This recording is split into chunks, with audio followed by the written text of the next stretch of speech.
कि चाइना के जो फॉरेन मिनिस्टर हैं किन गैंग, वो पिछले 3 हफ्ते से गायब हैं। मतलब completely he is disappeared.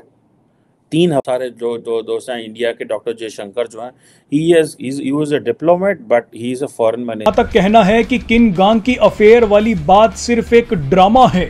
किनगांग Bharat के साथ सही से संवाद नहीं कर पा। तो यही है कि हिंदुस्तान ने एक कमाल का अपना रास्ता निकाला है, जिसमें उनकी फॉरेन पॉलिसी इंडिपेंडेंट है।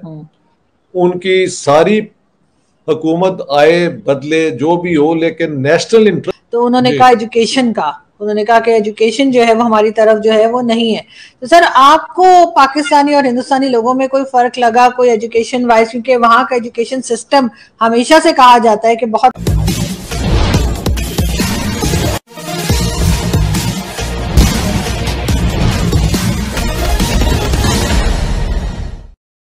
चीन के नए विदेश मंत्री जो भारत विरोध के लिए जाने जाते हैं, वे अचानक गायब हो गए हैं।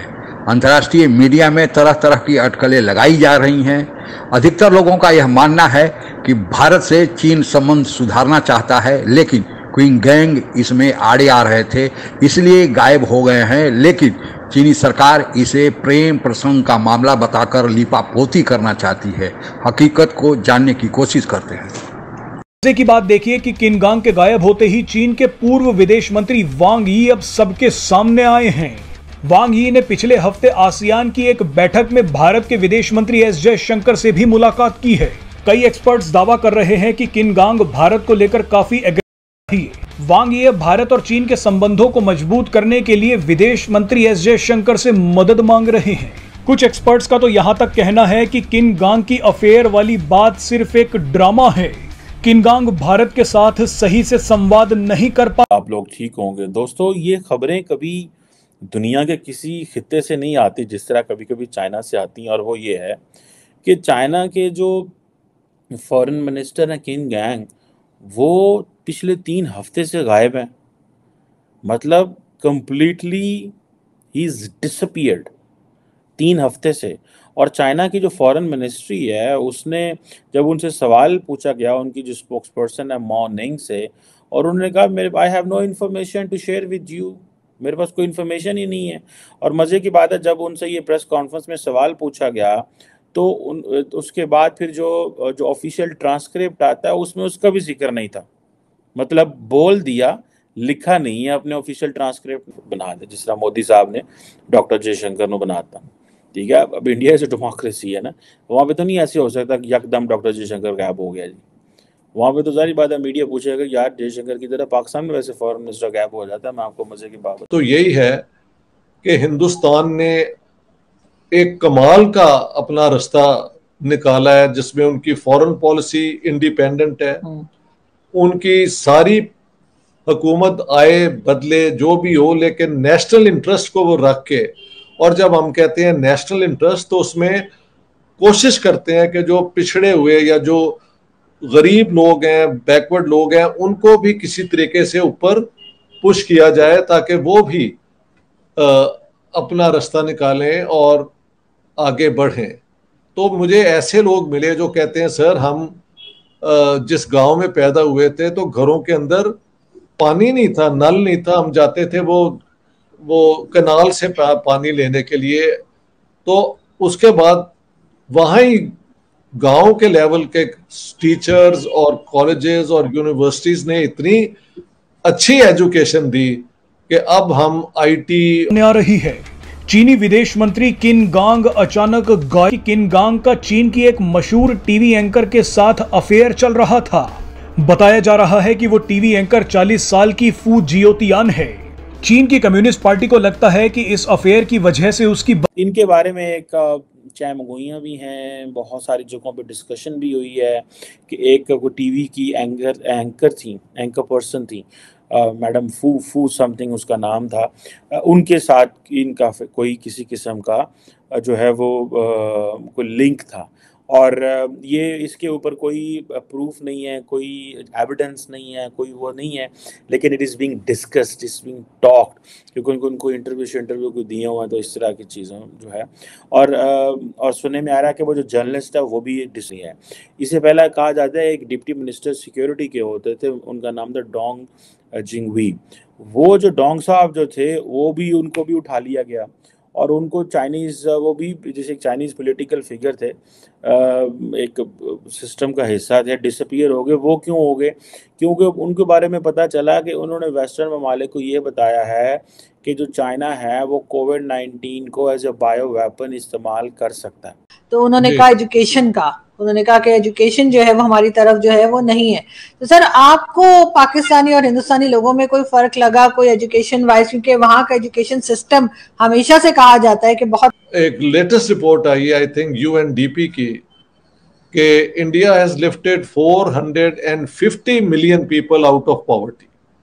ये बहुत बड़ा नंबर है, जबकि 1.4 बिलियन उनकी टोटल पॉपुलेशन है। एक और जहां पे आप एजुकेशन की बात कर रहे हैं तो कतील सिफाई साहब ने बिल्कुल वो ही सही बात की है जो अब मुझे नजर भी आ रही है।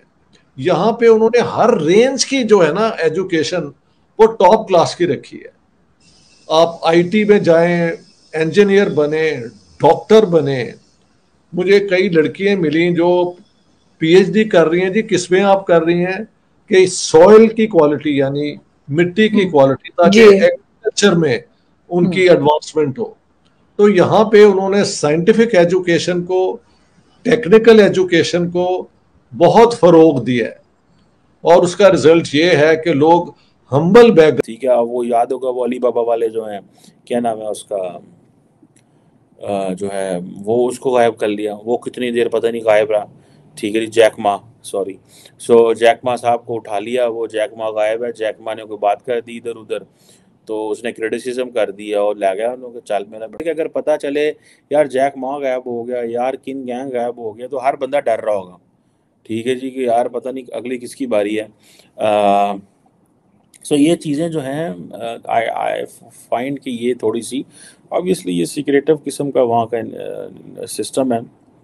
और इससे ये भी पता चलता है कि चाइना का जो डिप्लोमेटिक जो लैंडस्केप है या जो डिप्लोमेसी है का जो सिस्टम है वो कितना ज़्यादा फ्रेजाइल है। चीन के विदेश मंत्रालय के प्रवक्ता से जब यह पूछा गया कि चीन के विदेश मंत्री क्विन गंग कहां पर हैं, तो उसका जवाब था कि उन्हें पता नहीं। कितनी हास्यास्पद और आश्चर्यजनक की बात है कि विदेश मंत्रालय के प्रवक्ता को अपने बॉस का ही पता नहीं। दरअसल इसको लेकर अंतर्राष्ट्रीय मीडिया में तरह तरह की अटकलें लगाई जा रही हैं। उसमें सबसे जो प्रमुख अटकल लगाई जा रही है वह यह है कि चीन अंतर्राष्ट्रीय जगत में अकेला अलग थलग पड़ता दिख रहा है।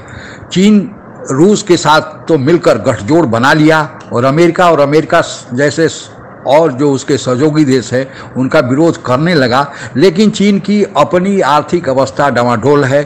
चीन का रूस के साथ व्यापार न मात्र का है, चूंकि अभी रूस यूक्रेन युद्ध चल रहा है, इस कारण चीन का कुछ व्यापार बढ़ा है, लेकिन वैसे सामान्य स्थिति में चीन और रूस का व्यापार बहुत ज़्यादा नहीं है और यही हालत भारत और रूस के व्यापार का भी है। अब चीन का सबसे ज़्यादा व्यापार अमेरिका और यूरोपियन यूनियन के देशों के साथ होता है और यूक्रेन युद्ध में चीन का रूस का साथ देने के कारण अब धीरे धीरे अमेरिका और यूरोपियन देश चीन पर शिकंजा कस रहे हैं और इसके चलते गिरती हुई अर्थव्यवस्था और ऊपर से अंतर्राष्ट्रीय सैंक्शन के चलते चीन अब छटपटा रहा है और उसे अब किसी एक ऐसे बड़े पार्टनर की जरूरत हो जो चीन की गिरती हुई अर्थव्यवस्था को बचाए, मदद करे और जिसकी पैठ पश्चिमी देशों के साथ, अमेरिका के साथ भी हो। और उसे भारत एक अच्छा पार्टनर दिखाई देता है, क्योंकि भारत के साथ भले ही सीमा पर विवाद हो, व्यापार नहीं रुका है और यही कारण है कि चीन चाहता है कि भारत उसके पाले में आ जाए। और भारत और चीन के संबंधों में जो नए विदेश मंत्री क्विन गांग जो गायब हैं, वे आड़े आ रहे थे और वे भारत विरोधी पोस्टर रख रहे थे। यहाँ तक कि वे अमेरिका के खिलाफ भी बड़ा हार्ड लाइन ले रहे थे, जबकि वे लंबे समय तक अमेरिका के साथ अमेरिका में राजदूत रहे हैं। अब उनकी जगह जो नए वांग यी जो पूर्व विदेश मंत्री हैं उन्हें चीन ने लाया है और वांग यी ने आते ही विदेश मंत्री एस जयशंकर से भारत और चीन के बीच संबंधों को सामान्य करने की गुहार भी लगा दी है। दरअसल इसी हकीकत में ज़्यादा सच्चाई लगती है। हालांकि प्रेम प्रसंग का मामला बताकर चीन इसे लिपापोती करना चाहता है, अंतर्राष्ट्रीय जगत में अपने फजीहत से बचना चाहता है, लेकिन हकीकत लगता है कि भारत के साथ संबंधों को सुधारना है, क्योंकि इतनी बड़ी जनसंख्या के साथ अगर चीन की अर्थव्यवस्था खराब हुई तो फिर चीन को टूटने से कोई बचा नहीं सकता। जिस प्रकार रूस में बगावत की खबरें आ रही थी, चीन से भी वही खबरें आना शुरू हो जाएंगी और यही कारण है कि विदेश मंत्री को हटाया गया है। आज के लिए बस इतना ही। जय हिंद। आप अगर हमसे जुड़ा रहना चाहते हैं तो कृपया मेरे चैनल को सब्सक्राइब करें तथा बेल आइकन भी दबा दें ताकि नई वीडियो की जानकारी तुरंत आप तक पहुंच जाए। धन्यवाद। जय हिंद।